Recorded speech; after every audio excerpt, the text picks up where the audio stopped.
رسول الله فرمي صلى الله عليه وسلم لخرابترين خلقي للروج قيامتها للاي خواي پروردگار او كسانن كدورون ام جاء في غمر إخوة صلى الله عليه وسلم شرح دروكا فرمي الذي يأتي هؤلاء بوجه وهؤلاء بوجه اوانن ك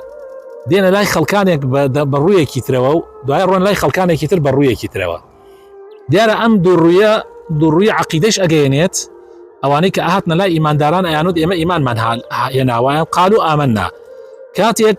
اقرانا بلاي الشيطان كان يخوان بلاي ما مساو قولا كان ين لكافريا ايانود اما هاي لقل ايويا اما تنها قال طمان بايمان دارانك وكو خوي تعالى لسرتاي سورة البقرة باسيانك هروها اما خلقانك كيتريش اقريته وخوا بنام دا كهل لنا مسلمانانا كابلاد ديت لاي كومالي خلق بدم تشاو برويه كوا دوايا رات لاي كومالي كي خلق كيتر كدجي اونيان روبروي اون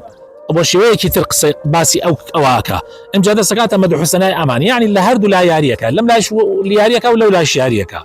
يعني اوجر كسانه بالراسي لا اخوي تعالى زور مبغوضا ولا الروج قيامتها لشرطرين خلقا يعني خرابترين خلق لا اخوان الروج قيامتها اوانا